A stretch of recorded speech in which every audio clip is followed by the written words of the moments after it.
Colorado university का नए अध्ययन में यह चौंकाने वाली जानकारी सामने आई है।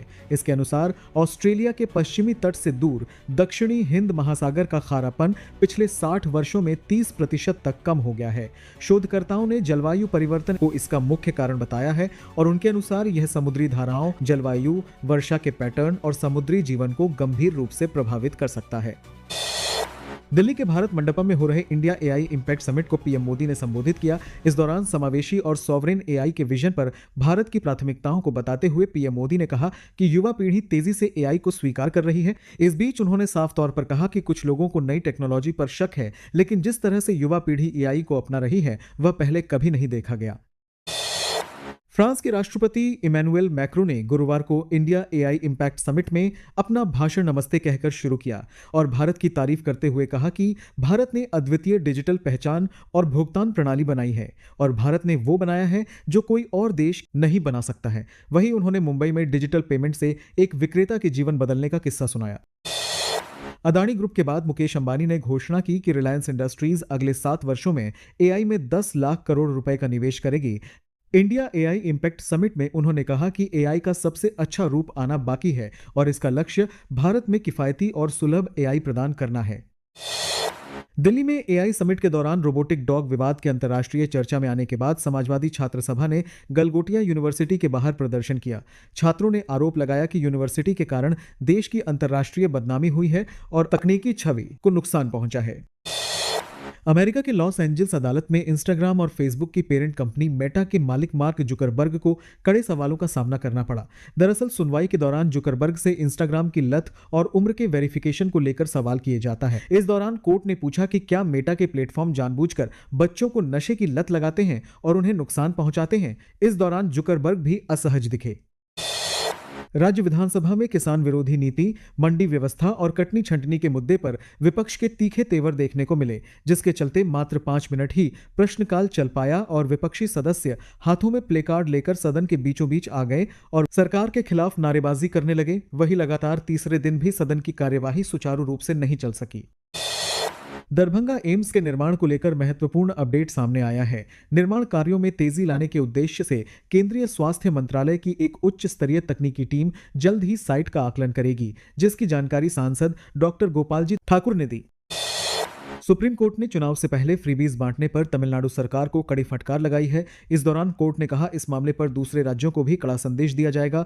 वहीं कोर्ट ने चेतावनी दी कि फ्रीबीज का अंधाधुंध बंटवारा, खासकर उन लोगों के लिए जो यूटिलिटीज और सर्विस के लिए पैसे दे सकते हैं, वहां एक ऐसा कल्चर बनाया है जो काम न करने वालों को इनाम देता है। पूर्वी दिल्ली की गीता कॉलोनी में 25 नई अटल कैंटीनों का उद्घाटन किया गया और इस बीच उपराज्यपाल वीके सक्सेना, मुख्यमंत्री रेखा गुप्ता और केंद्रीय राज्य मंत्री हर्ष मल्होत्रा उपस्थित थे। वहीं शहरी विकास मंत्री आशीष सूद ने बताया कि अब रोजाना लगभग 50,000 जरूरतमंदों को कम कीमत में भोजन मिलेगा, जबकि पहले 26,000 को मिलता था। छत्तीसगढ़ के बीजापुर जिले में सुरक्षा बलों और नक्सलियों के बीच एक बड़ी मुठभेड़ हुई और इस मुठभेड़ में 5 नक्सलियों के मारे जाने की खबर है। वहीं 214 नक्सली ठिकानों और बंकरों को ध्वस्त करने की भी जानकारी मिल रही है। इस दौरान सुरक्षा बलों ने भारी मात्रा में विस्फोटक सामग्री भी बरामद की है। नए नियमों के तहत अब दिल्ली में राशन कार्ड बनवाने के लिए केवल ऑनलाइन आवेदन ही स्वीकार किए जाएंगे। साथ ही इसके लिए परिवार के प्रत्येक सदस्य को अपनी आधार संख्या का उल्लेख करना होगा। ऑनलाइन आवेदनों की खाद्य आपूर्ति अधिकारी स्तर पर गहन जांच की जाएगी और आवश्यकता पड़ने पर आवेदकों के सत्यापन के लिए वे दौरा भी करेंगे।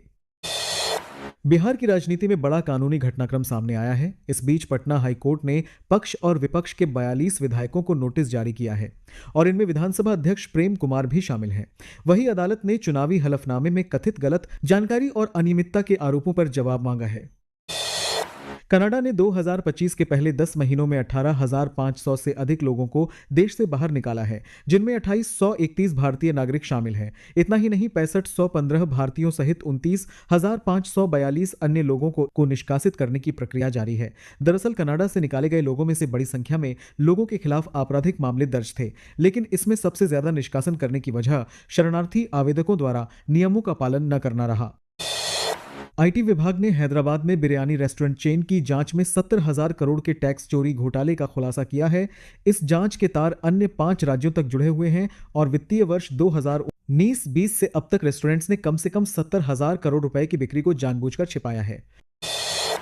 मनोज वाजपेयी की घूसखोर पंडित फिल्म मामले में सुप्रीम कोर्ट ने फिल्म मेकर नीरज पांडे को फटकार लगाई थी कि आप ऐसा टाइटल इस्तेमाल करके समाज के एक हिस्से को क्यों बदनाम कर रहे हैं। इस बीच गुरुवार को फिल्म मेकर नीरज पांडे ने सुप्रीम कोर्ट को बताया कि घूसखोर पंडित का टाइटल और पब्लिसिटी मटेरियल वापस ले लिया है, पर नया टाइटल अभी फाइनल नहीं हुआ है। पीएम किसान योजना की 22वीं किस्त का इंतजार कर रहे लाखों किसानों को झटका लग सकता है। पिछली बार की तरह इस बार भी कई किसानों के पैसे अटक सकते हैं। जिन किसानों के पास अपनी जमीन नहीं है, जिन्होंने ई-केवाईसी नहीं कराई है या जिनका बैंक खाता आधार से लिंक नहीं है, वहीं इस बार नए किसानों के लिए फार्मर आईडी भी अनिवार्य है। तमिलनाडु में आगामी विधानसभा चुनावों के लिए सत्ताधारी डीएमके ने डीएमडीके के साथ गठबंधन किया है। इस बीच डीएमडीके प्रमुख प्रेमलता विजयकांत ने मुख्यमंत्री एमके स्टालिन से मुलाकात के बाद इसकी घोषणा की। वहीं प्रेमलता ने कहा कि हमें यकीन है कि हमारा अलायंस 200 से ज्यादा सीटें जीतेगा, और इस दौरान उन्होंने साफ किया कि सीट बंटवारे का फॉर्मूला बाद में घोषित किया जाएगा। पंजाब सिविल सचिवालय और मिनी सचिवालय के साथ पुलिस मुख्यालय को बम से उड़ाने की धमकी मिलने के बाद वीरवार को पूरे परिसर में हाई अलर्ट घोषित कर दिया गया। सुरक्षा एजेंसियों ने एहतियातन मुख्य द्वारों को बंद कर दिया और आम लोगों के प्रवेश और निकास पर अस्थायी रोक लगा दी। Multi commodity exchange of India MCX और नेशनल स्टॉक एक्सचेंज यानी एनएससी ने सोने चांदी के फ्यूचर्स पर लगाया गया अतिरिक्त मार्जिन वापस ले लिया है, जो 19 फरवरी से लागू हो गया है। एमसीएक्स के मुताबिक सोने के फ्यूचर्स 3% अतिरिक्त मार्जिन और चांदी के फ्यूचर्स पर लगाया गया 7% अतिरिक्त मार्जिन हटा दिया गया है। यूपी बोर्ड की हिंदी परीक्षा में आगरा, कन्नौज, इटावा, फतेहपुर और कौशाम्बी में 5 साल्वर पकड़े गए जो दूसरे के स्थान पर परीक्षा दे रहे थे। इस दौरान इनके खिलाफ एफआईआर दर्ज की गई है। वहीं साल्वर गिरोह के इस कृत्य पर 14 वर्ष तक की सजा और 25 लाख तक के जुर्माने का प्रावधान है। कुशीनगर में मोबाइल बैटरी फटने की घटनाओं ने सुरक्षा पर गंभीर सवाल उठाए हैं। हाल ही में एक बच्ची की मौत हो गई और एक युवक घायल हो गया। विशेषज्ञ बताते हैं कि ओवरहीटिंग, गलत चार्जिंग और सोलर पैनल से जुगाड़ चार्जिंग विस्फोट के मुख्य कारण हैं और फूली हुई बैटरी तुरंत बदलनी चाहिए। नेटवर्क टेक्नोलॉजीज इंडिया के शेयरों में लगातार तीसरे दिन तेजी देखने को मिल रही है। कंपनी ने एनवीडिया संचालित make in India AI super computing system, जिसमें दुनिया का सबसे छोटा एआई सुपर कंप्यूटर टायरॉन को लॉन्च किया। इस घोषणा के बाद शेयरों में जबरदस्त तेजी आई। अमेरिकी सेना की ईरान पर हमले की तैयारी कथित तौर पर पूरी हो गई है। मिडिल ईस्ट में अमेरिका के जंगी जहाज, फाइटर जेट और रिफ्यूलिंग एयरक्राफ्ट का बेड़ा ईरान के खिलाफ लंबे युद्ध के लिए तैयार हैं। वहीं सामने आई रिपोर्ट्स में दावा किया अमेरिकी सेना की ओर से इस हफ्ते के आखिर पर ईरान पर हमला हो सकता है। हालांकि व्हाइट हाउस और पेंटागन की ओर से इस पर कोई बयान नहीं जारी किया गया है।